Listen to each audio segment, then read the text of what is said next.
Bon, les travailleurs roumains ici présents, c'est des travailleurs de la société espagnole Criptana, qui est une entreprise située dans la province de Ciudad Real, au sud de Madrid. C'est une entreprise très importante qui travaille surtout dans le BTP, qui détache des travailleurs roumains qui sont installés en Espagne depuis des années. Et il les détache sur différents pays européens, notamment sur des grands chantiers. Donc ces travailleurs-là de Criptana qui sont en France, ils sont en grève depuis quelques semaines. Ils avaient commencé à 4 salariés, maintenant ils sont rendus à 20 salariés grévistes. Ils sont là pour dénoncer les mauvais traitements qu'ils subissent de la part de leur patron, notamment sur tout ce qui concerne les règles de détachement transnational, les amplitudes horaires avec des heures supplémentaires qui ne sont pas payées, beaucoup d'heures de travail, les frais de repas et de logement sont à leur charge, interdiction de prendre des vacances, menaces physiques, menaces verbales, enfin.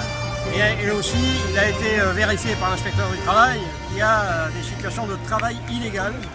Et donc, voilà, les salariés, ils ont dit ras-le-bol, ils se sont mis en grève avec le soutien de la CGT et notamment la fédération des salariés de la construction, du bois et de l'ameublement de la CGT. Il les soutient avec la CGT au niveau national. Donc voilà, ils sont en grève, ils sont présents ici. Le patron refuse d'engager toute négociation.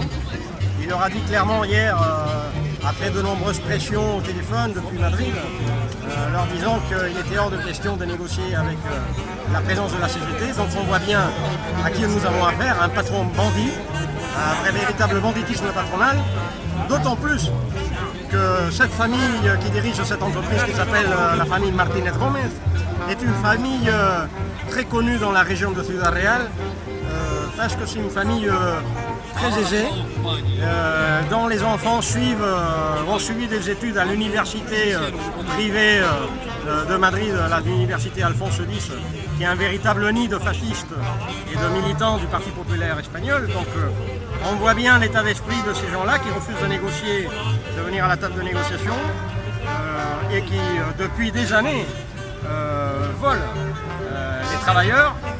Et donc maintenant, il s'agit de marquer un gros coup d'arrêt à ces pratiques-là, et on va le faire avec des salariés qui sont mobilisés